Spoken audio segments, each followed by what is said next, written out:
Hey, let me see. I'm trying to lighten it up a little bit.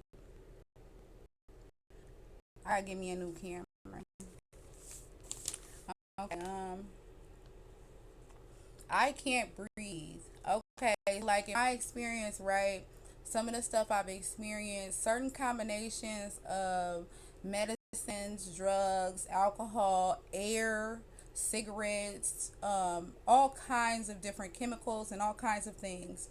Um, Give you a different chemical structure, and depending on the chemical structure that you have, that may affect your breathing or your ability to breathe normally. Okay, even getting in the company of somebody um may affect the way that you breathe. Okay, I think about it like sometimes, which is not a end all be all or something to apply to your life if you haven't experienced it, but sometimes if people don't like you or they've been talking bad about you, or they just don't like your color or your the way you carry yourself or something like that, they can send negative energy towards you. Okay, and that could actually cause you to stop breathing at points, especially with these different combinations of molecules, and chemicals on us.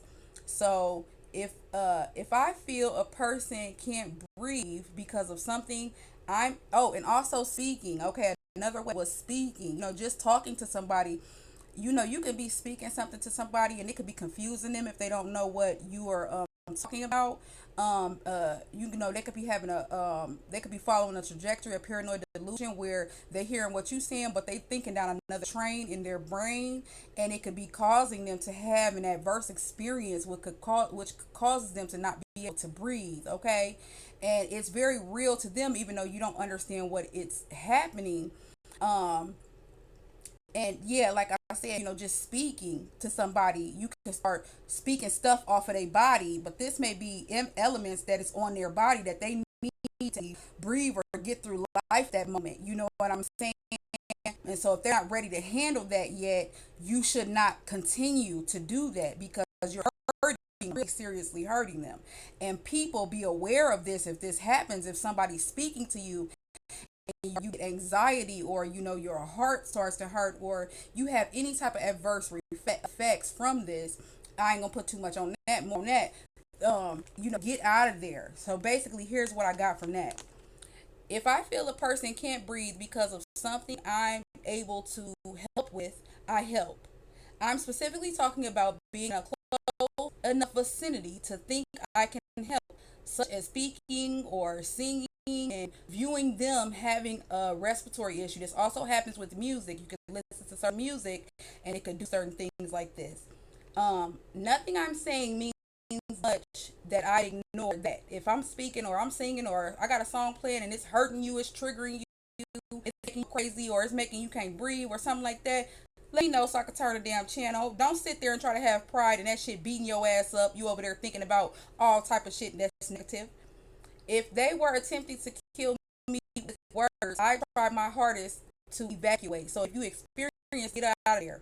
If somebody won't respect you, if you can't, get out of there. And if I seen no way out, I ask God to cover me. Ask God to cover you if you're in a situation where somebody is assaulting you with words or music or whatever. Get out of there. It's not worth staying unless you have to stay.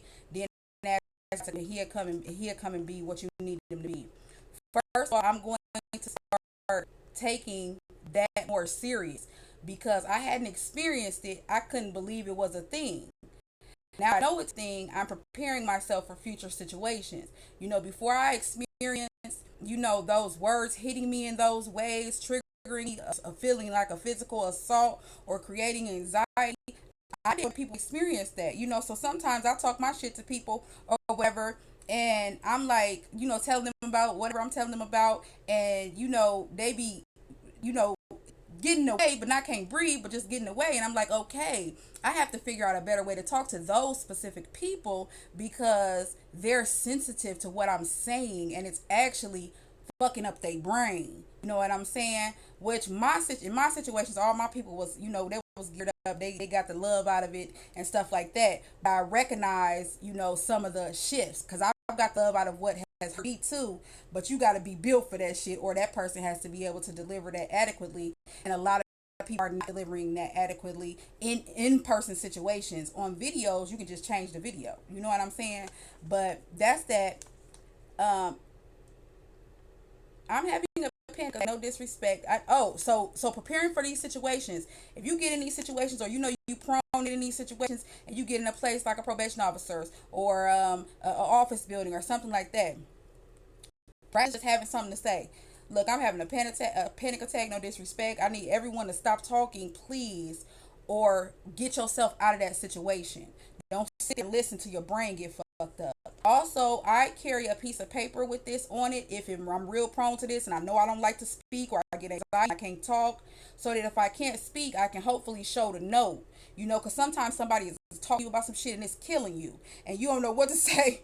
You know, you just listening and you done zoned out, you done missed half the instructions, don't want to complete your paperwork, don't want to do nothing else, and it's because you've been hypnotized or traumatized by what they have said to you. And sometimes this happens on purpose, but sometimes this happens on accident. If we're not used to communicating in these ways with these people in these cultures, that's why some people, they won't even go get their food stamps, or they won't even go fill out a job application, or they won't. It's not that they don't want to, it's actually hard and traumatic for them to go into these environments with these bright ass lights, with these people talking in these words that they have been accustomed to. You know what I'm saying? This is real shit. It's really happening, especially with isolation, especially with these phones and tablets taking up the majority of a person's lifespan. You know what I'm saying? Getting outside of that space, you know, especially, you know, using drugs and different stuff like that, different medications, getting outside of that space sometimes can be culture shock, and that can give anxiety. If at all possible, awareness should be brought to all people, but particularly people you're known to engage with. So tell people that you be having, you know, anxiety attack, panic attacks, or sometimes when people talk, it be too much for you, so don't talk to you. You know, that triggers young people. You know, young people don't be for that shit. They wonder why they always beating people ass and why they always, you know, tripping, and they got to have police at the school and all of that type of stuff, because you don't understand what these people are experiencing, and then you're criminalizing them when they're not criminal. They're trying to save their fucking life, in their brain is actually telling them something different than your brain is telling you at that specific moment. You know what I'm saying? So it's not so important to be right that we not adequately helping people and giving people an opportunity to be able to engage with us or integrate with us properly. You know, we can't force integration, and we can't make people go to places to get certain things, education, paperwork, whatever, and then force them to integrate without offering them the ability to be educated on how they can integrate without losing their life, their sanity, and different things like that. And some people can't explain that, and that's why we have some violent situations or some name calling situations, because they go to what they know as a defense system. No one tries to defend themselves if they don't feel attacked. People attempt to defend themselves or say certain things, especially at different maturity levels, because they feel like an attack. And so if we're conscious of that, then we can start to resolve that from a different space. You know what I'm saying? Institutions you have less control over, I suggest telling them at first meet and making sure every person in control of you hears it from you. Okay, tell everybody that's gonna be handling you, look, I be having these panic attacks, or I don't understand what people be saying all the time, and it be messing my brain up, so, you know, talk slow to me. You know what I'm saying? That don't mean you slow or not, just tell people that so that they can help you, right? You know what I'm saying? I foresee a trial of awareness needing to be established in serious but respectful care of subject, so as not to be taken lightly or confused by anyone not understanding or knowing about the facts of this experience. So these experiences I'm talking about, everybody is not going to know what I'm talking about, but I foresee people having these conversations and making these entities aware of what's happening, these governing authorities, these public places and service committees, making people aware, these schools, making people aware of what these people are experiencing on a level that everybody can understand, so that they can understand that these people are fighting for their life, their brain stability, and they aren't where you are, as far as they're not on the page that you think they are. Don't automatically get offended because of something.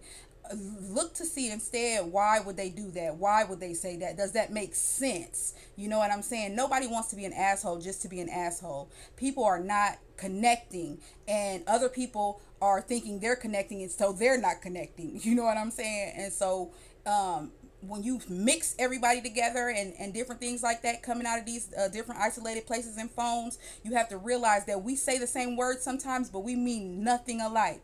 And we have to take care to just, try to be more humane with shit. You know what I'm saying?